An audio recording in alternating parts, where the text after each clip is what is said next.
Our next guest needs no introduction, but I'll try anyway. She gave a lot to TV this year. She directed Whitney's, which was a biopic on Lifetime about singer Whitney Houston, and she starred as a three-breasted woman on American Horror Story Freak Show. Joining us today is Angela Bassett.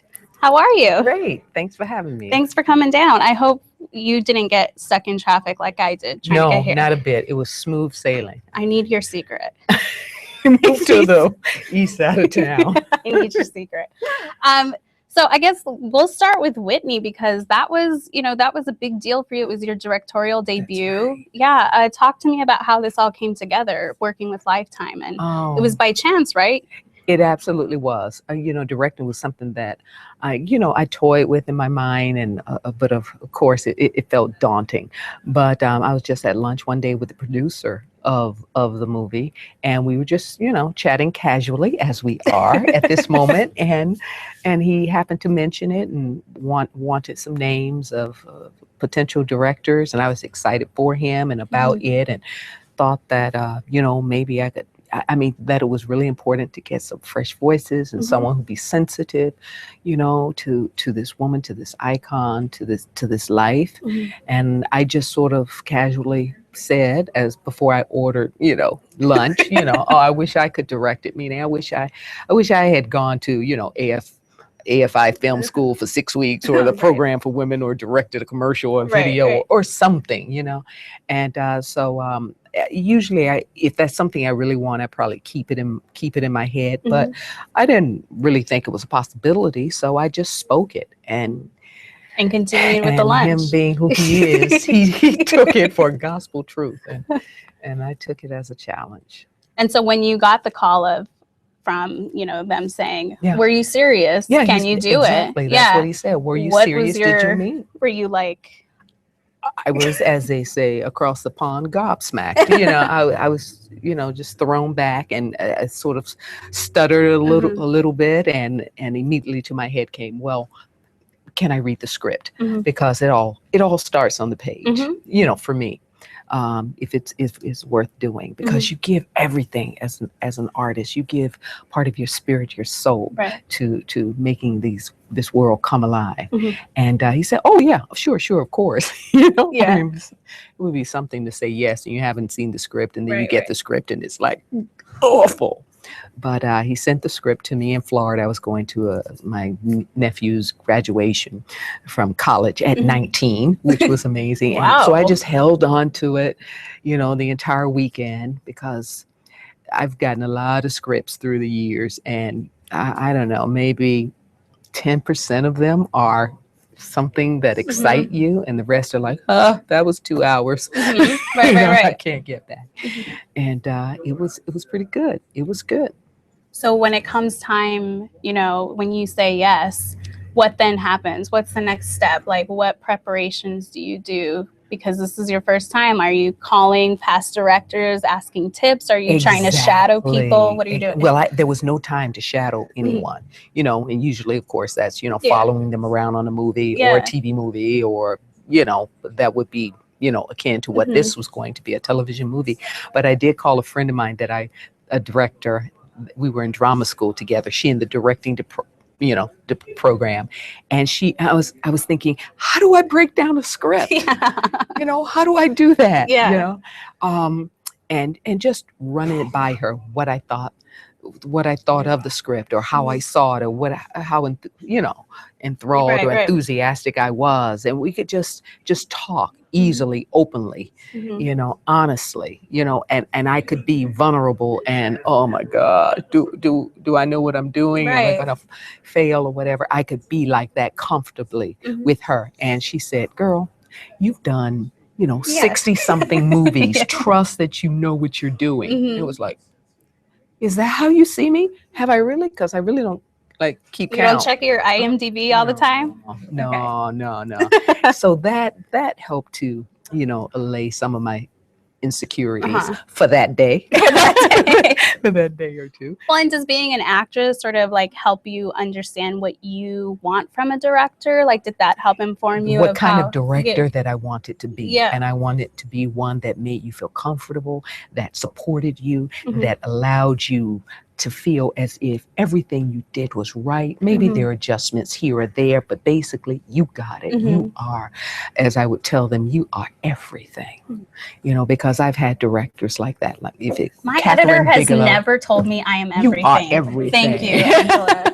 I need to hear Yvonne. that sometimes. You know? Yeah. So I would call her, I would call Catherine Bigelow, who I worked with in Strange Days, who was so kind to me. And we would talk about, I would talk about storyboards, you know, because there was a, you know, a shootout in it. So how do I do this, Catherine? She storyboarded. Okay, what about locations? We need to find a mansion, you know, suitable to, you know, her mansion, her house was maybe on 12 acres. Now, where are we going to find that in Los Angeles when everybody's like butted up against one another? Right. You know, oh, you have a friend, you know. So we were able to talk, and that helped a lot. You know, if I wanted to know about first AD, you know, and they're the ones that keep you, you know, on time, you know, keep the day moving.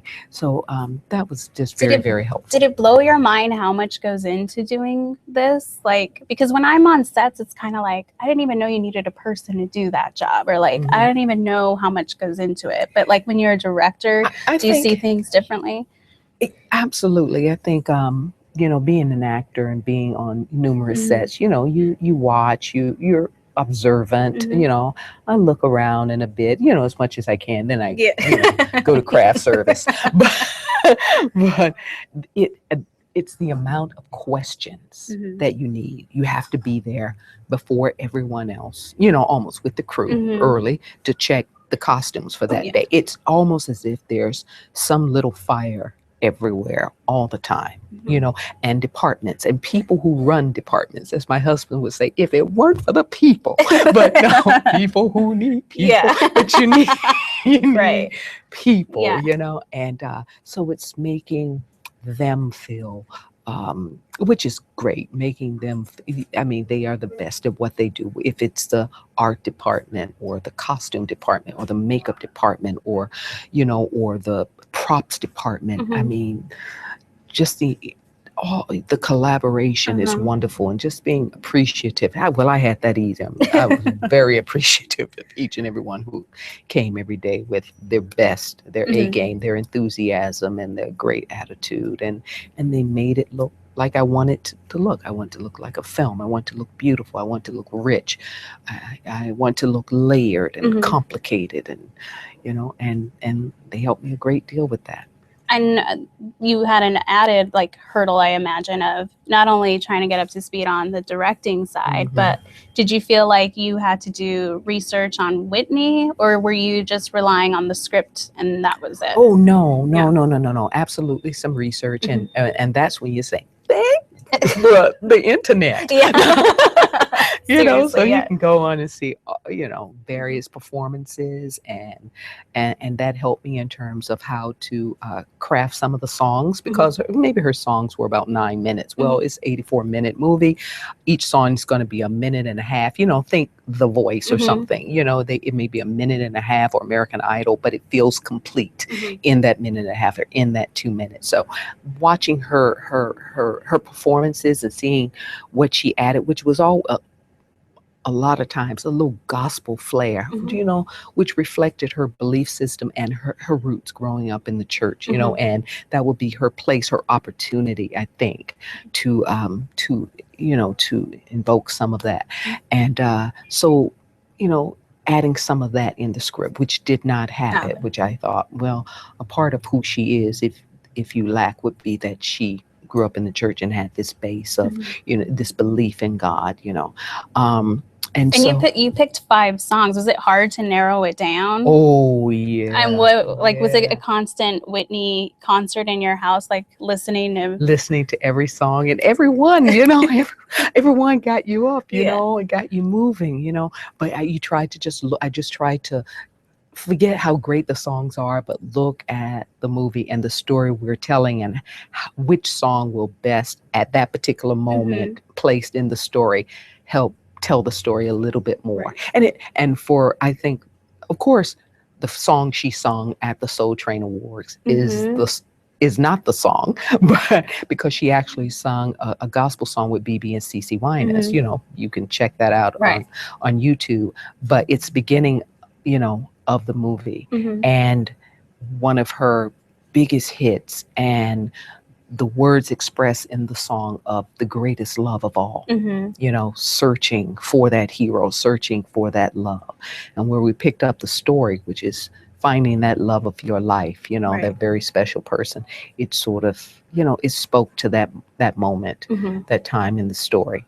And another time it was like, from this a song, it was I'm Every Woman. At that particular point in the story, she's, you know, she's married, she's mother, she's an icon, she's the number one you know, box office female in the country. She's African American. It's never been done before. She's in terms of record sales and accomplishments, she's beat out the Beatles, the Rolling Stones. She is every woman, you know. So that was a perfect, you know, song for that moment. Right. Well, and like, was it fun doing those music sequences, because they're so slick and you know, look like music videos sometimes? They were fun, and I was I mean, I was like, after each take, you know, they were the I Am Every Woman. We, you know, in to try to evoke her being on world tour, which we could not do with 150 extras in one day. Right. You know, we could look like Brazil, you know, and her world tour. You would have sent everyone down. Sent everything. I remember that next time, right? Yeah. And but we employ something that the DP and I saw online, which was, remember, Chris Rock did he did a tour, and he tells the same joke all over the world, but the clothes change, but it's the same joke, you know. So that was the idea, going around the world. Things change, but it's the same song, you know, and voice and artistry for different audiences here and there, and the same appreciation. You know, how funny is funny, you know, music, you know, translates. Well, and you used Deborah Cox, right? Talk about that, working with Deborah. It was a friend of mine that I met in New York maybe about 10 years ago. We were living in the same apartment building. Well, my husband was. He was doing Law and Order there, and she was doing Aida on Broadway. And he's very friendly. He talks to anybody with a baby in a carriage. He talks. He's one of those type people. So he was friendly. I came in town. We met, you know, and over the years have, you know, stayed in touch and stayed friends. So when that of course was, you know, scary. I mean, we can't use the original music. We've got to re-record it. We don't have our dearest Whitney to re-record it. Who rises to the level of that, you know, singular nonpareil voice? And Dick Rudolph, Maya Rudolph's father, he was our I call him our godfather of music, you know, music godfather. You know, he wasn't, you know, on staff, but he would come and help us. And he said, "Oh, it'll be easy to find someone." It was really. That's what I said, but you said it much nicer than I did. Who? I mean, with attitude galore. And he says, Deborah Cox. I said, well, stop right there. That's my girl. Well, hold on, you know. And I called her, and she had done a video, a single, a duet with Whitney years ago. I didn't even know that. Yeah, it's called Same Script, Different Characters, or something like that. And when you listen to it, their voices are so similar. They're you know, the cadence. So it was, she came, she took ownership of it, and because she beautiful singer and very technically proficient. She said, "Oh no, they use this sort of keyboard to get this sort of sound. It's a wet sound. Okay. Well, it's in your hands. You know your thing." Well, and another person that really owned it was Yaya. Yes. Who I don't know. Did you know her from America's Next Top Model? Absolutely. thank you. Absolutely. You did Right, too? You did yeah. also? Yeah, I was a big fan of America's Yeah. Next Top Model. I loved it. That's how I got my moves for your photo shoot you had earlier today.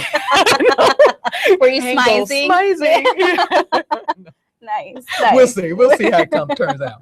But yeah, I used to watch that, and Mhm. I remember her Mhm. from that show. Mhm. And I've seen her since then Yeah. in some independent movies. I Mhm. love going to independent movies, so I remember seeing her in Mhm. The Kids Are All Right and a couple other movies. Of course, The Butler was a recent Right. one Right.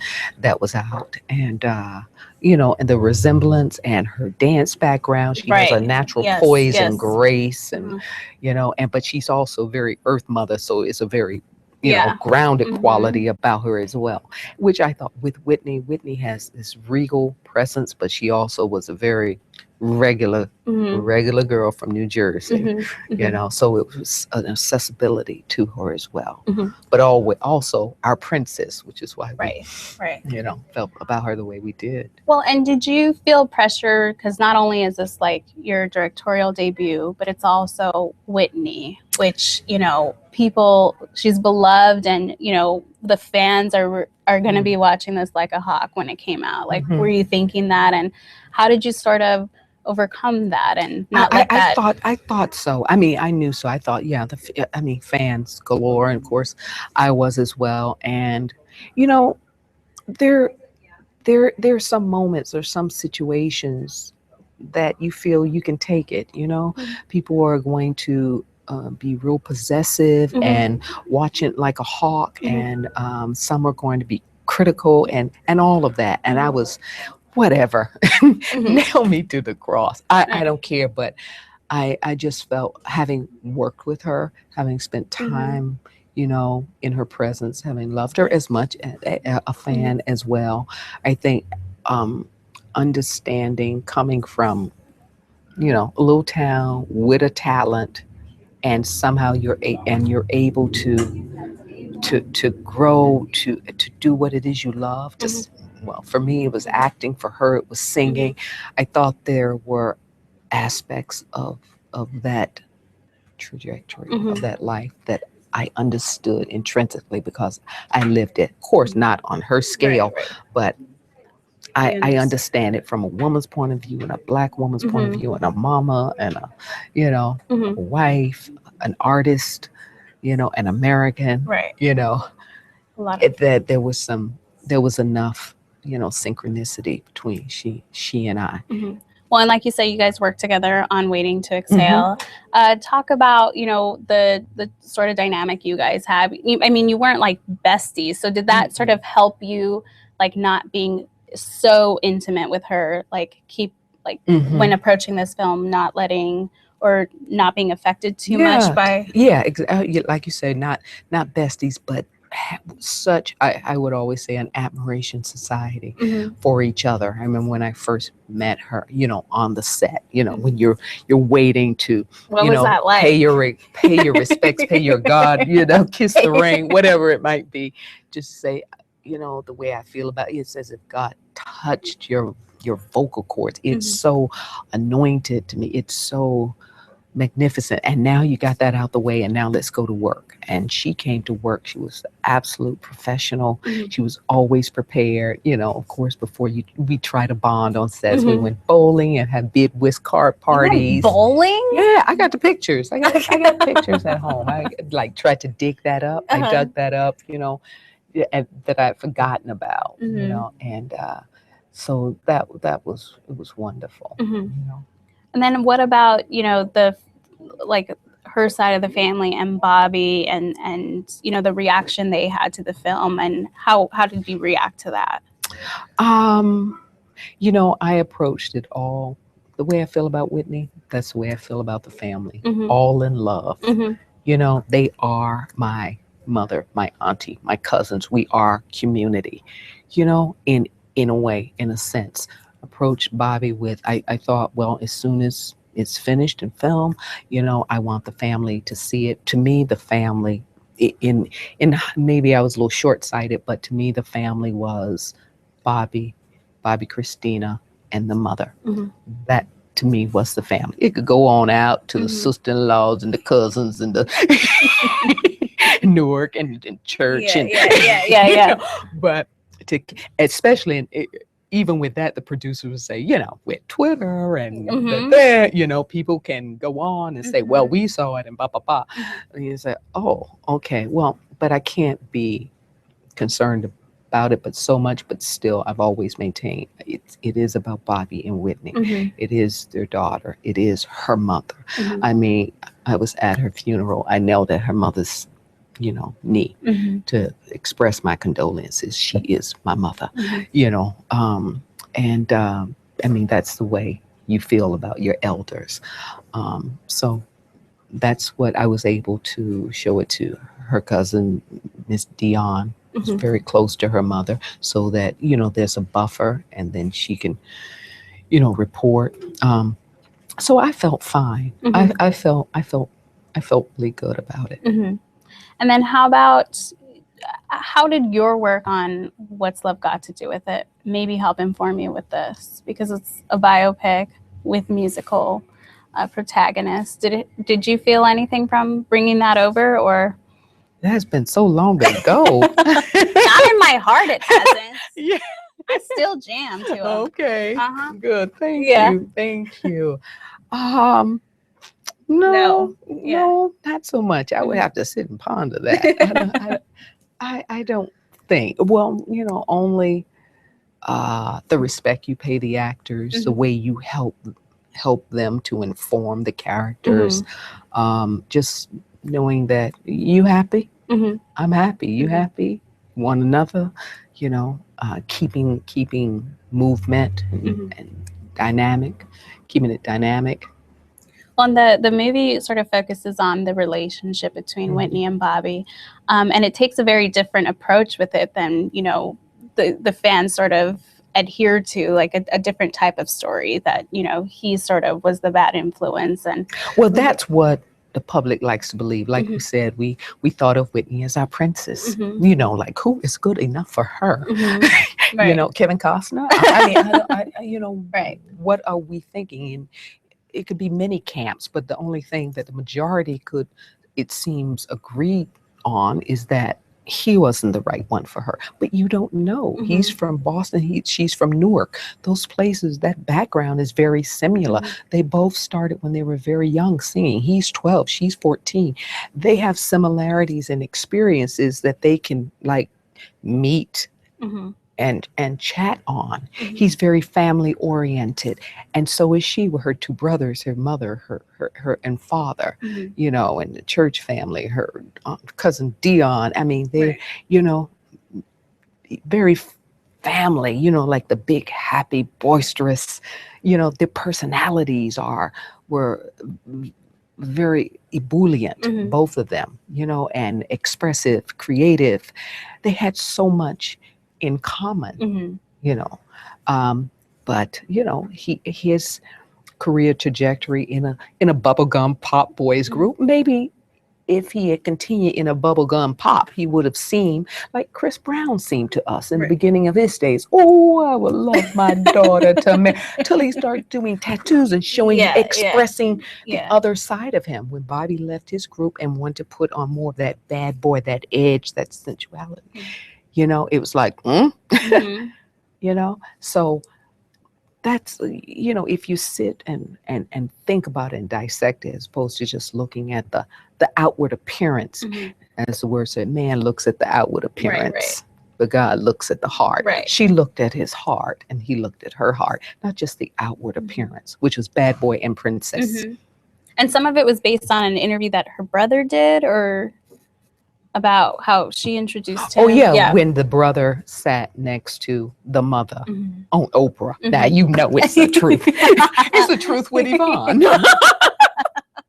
Let's hope so, yeah. But listen, if you got the nerve to sit next to your mother as a fully grown person, right, and the love of your lives, you were your sister's protector.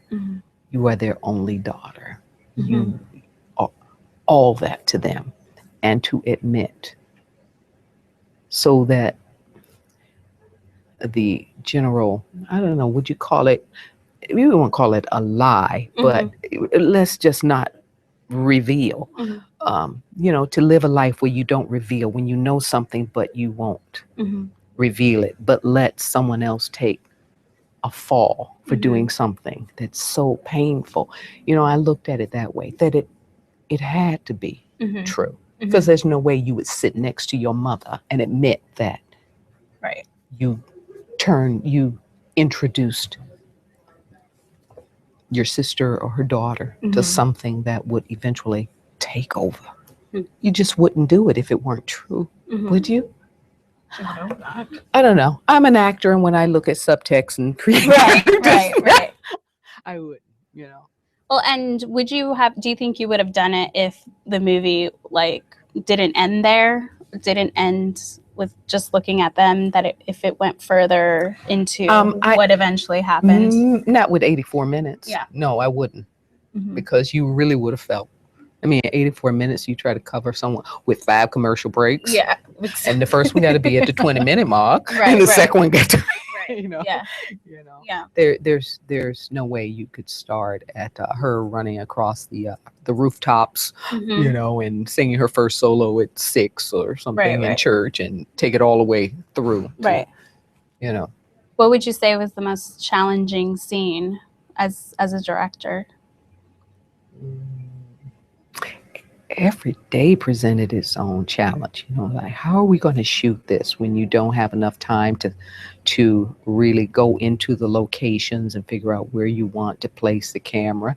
So you have to figure it out on that morning, but yet you have to rehearse with the actors, because you only had a day. You were at 12 pages before you start shooting, because hair needs them, and makeup test needs them, and costume needs them, and so we read literally 12 pages before we began shooting. So there's a lot of discovery in that moment, and yet you don't want to rush it. I mean, I didn't. So you got to make up that time somewhere, and thank goodness for their stand-ins who, when they were off, either Yaya is feeding her 9-month-old baby, or pumping for her baby, and and Arlen's off somewhere. I could take the stand-ins and like my little dolls and get them to do something and with the camera, and figure out, okay, when you come now, I know exactly what we want, blocking wise. Right. Now we can just concentrate on what you want internally. And your first day on set, My first day on set, I had 3 hours of sleep. My God. But I had more adrenaline. Yeah, that's I had how a it cup of works. adrenaline and some coffee. Yeah. But were you intimidated, insecure, and I wore how red. long? I You wore it like a red? color like this. Yes. So you'll know I'm the director. Can That's you a see good me? way. Yeah. I was, and I to say action. Mhm. I think I employ what I heard Clint Eastwood does. What? When you're ready. Really? That's what Right, I couldn't say action. Action. How long before you gained that confidence? Maybe about in about like an hour and a half. An hour. Action. Hit it. Do it. Cut. Nice. Yeah. Did it make you want to do more? Oh. Have you started thinking about that? Yeah. I was excited. I thought I did a pretty good job. As long as you know that I didn't fool myself. I said, there's going to be a lot that I don't know, and I cannot be, sometimes if I don't know something else, so keep quiet, observe till I pick up the cues, or get to the computer, or ask a trusted friend or something like that. You don't want to look dumb, but I said, I can't be afraid to say, oh, what is that? Right. What does a long lens do? Oh, a long lens. Oh, it actually compresses. The long lens compresses. Oh, I thought See, the I didn't long know lens that. made it look far away. I didn't know. Yeah. And were you working on this while doing American Horror Story? No, but I had a hard out. That's Okay. why we didn't have enough time to do a location or a read through. We didn't have just free and easy sort of time, because I had a hard start date for American Horror, which means we had to be finished with that. So the last day of Whitney, the next morning on the plane. Next morning? On the plane to New Orleans. Was it hard to jump, like go back to being the actress? No, it actually sort of, Like, were it you made me feel telling? freer having been behind and see what the camera sees and what you want. Because sometimes in front of the camera, you're like, Yeah. you tighten up, Uh-huh. so it sort of, it helped, I think. It helped in for being in front of the camera. Was it hard to bite your tongue when you felt the director should ask for Oh, a I have been different? doing that all along. So I think it helped me bite my tongue. Well, Have more compassion. we're gonna take some questions from Okay. fans. Okay. And I have to say, if you want to give a shout out to Jake Buckley, who like submitted lots of questions. So I'm assuming Jake follows your career. Hi, Jake. Yes. Thanks, Jake. Appreciate it.